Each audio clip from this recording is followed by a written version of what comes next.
दोस्तों, एक सुनसान टापू, दूर दूर तक फैला विशाल समुद्र, और इस टापू पर बनी हुई है दुनिया की सबसे महफूज जेल।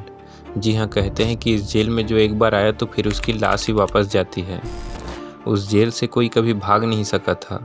भागने की कुछ कोशिशें ज़रूर हुई थी, लेकिन सब नाकाम रही। लेकिन इस जेल का इतिहास तब बदला जब 3 कैदी चौंकाने वाली तरकीबें लड़ाकर कागज़ और चम्मच के सहारे यहाँ से भागने में कामयाब हुए।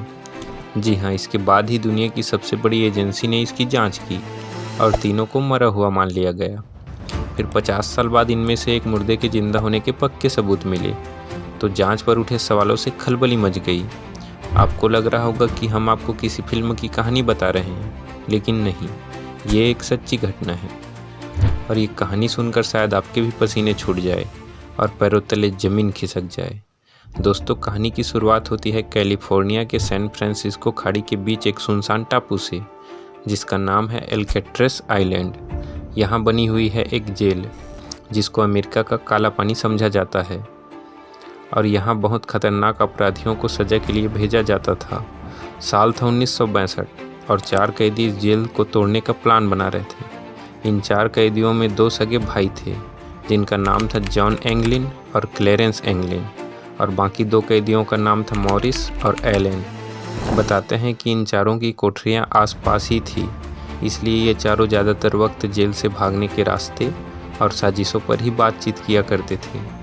इस जेल को तोड़ने के लिए चाहिए था खतरों से खेलने का हौसला, क्योंकि पहले जिन कैदियों ने भागने की कोशिश की थी उनमें से कुछ को गोली तक मार दी गई थी। मॉरिस इससे पहले भी लुइसियाना के जेल से भाग चुका था। इसके अलावा वो एल्केट्रेस जेल में पहले भी कुछ वक्त तक कैदी रह चुका था, इसलिए इस जेल के चप्पे चप्पे से वाकिफ़ था, और उसी ने इस जेल से भागने का मास्टर प्लान बनाया था। दोस्तों, कहते हैं कि मॉरिस को इस जेल से भागने के लिए मदद चाहिए थी।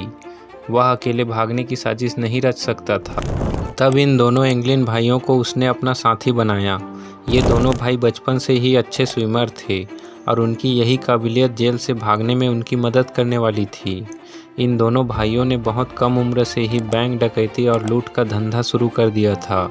कई बार जेल जाना और अटलांटा जेल से कई बार भागने की कोशिश करने के बाद दोनों को एल्केट्रेस जेल में भेज दिया गया था। यहाँ उनकी मॉरिस से मुलाकात हुई, और वह भी पहले जेल से भागा हुआ था, इसलिए तीनों दोस्त बन गए। इसके अलावा चौथा बंदा एलन इस ग्रुप में बाद में शामिल हुआ था, क्योंकि एलन की कोठरी इनके पास ही थी, इसलिए मॉरिस ने उसे अपने साथ करना ही ठीक समझा। इस प्लान का मेन हिस्सा था कि एल्केट्रेस में कैदियों से बेहद काम करवाया जाता था। आर्मी के लिए कपड़े, जूते और फर्नीचर बनाने जैसे कई काम कैदी से ही करवाते थे। इसके अलावा बताते हैं दोस्तों कि उस टापू पर मिनरल्स की खान हुआ करती थी। कैदियों को इन खानों में काम करने के लिए भी ले जाया जाता था। ये सबसे बेहतरीन मौका था इन चारों के लिए कि वो अपनी ज़रूरत की चीज़ें बाहर से लेकर आ सके, पूरी सिक्योरिटी से बचते हुए, क्योंकि गार्ड को गोली मारने के सीधे आदेश मिले हुए थे, इसलिए जोखिम बहुत था। साल 1962 में जब ये लोग प्लान बना रहे थे, तब इस टापू पर इस जेल के लोगों के अलावा कोई नहीं था। इसका मतलब है कि अगर कोई भी तरकीब फेल होती तो चारों को गोली मारी जा सकती थी, इसलिए एक फुल प्रूफ प्लान को बड़ी सावधानी के साथ अंजाम दिया जाना था। अब प्लान पर काम करना शुरू किया गया। दोनों एंगलिन भाइयों ने मुखौटे और पुतले बनाने का काम अपने हाथों में ले लिया।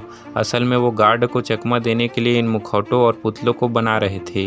इसके अलावा जेल में रोजाना कैदियों के जो बाल काटे जाते थे, उन्हीं बालों, कागज़ और कुछ लकड़ियों की मदद से पुतले ऐसे तैयार किए जाने थे जो दूर से असली इंसान जैसे लगे। वहीं दूसरी तरफ मॉरिस ने जेल में खराब पड़े अकॉर्डियन को ठीक करने की बात कहकर गार्ड से मांग लिया था।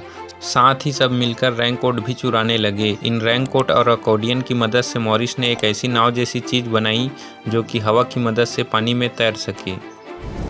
इसमें खास बात ये थी कि एलन का काम सामान जुटाने में मदद करना था। इसके साथ ही जेल से चम्मचों और बटर नाइफ जैसे बर्तन भी चुराए जा रहे थे, जो आगे काम आने वाले थे। इस जेल में पानी की सप्लाई के लिए जो पाइप थे, उनमें समुद्र का खारा पानी बहता था। ये पाइप हर बैरक के दीवारों से होकर गुजरते थे, इसलिए खारे पानी की वजह से दीवारों का उतना हिस्सा कमज़ोर हो चुका था।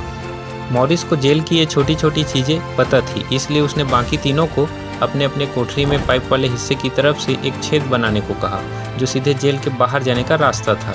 चारों रोजाना 3 से 4 घंटे छोटी छोटी चम्मचों और दूसरे बर्तनों से काफ़ी मोटी दीवार को तोड़कर छेद बनाने का काम करते रहते थे।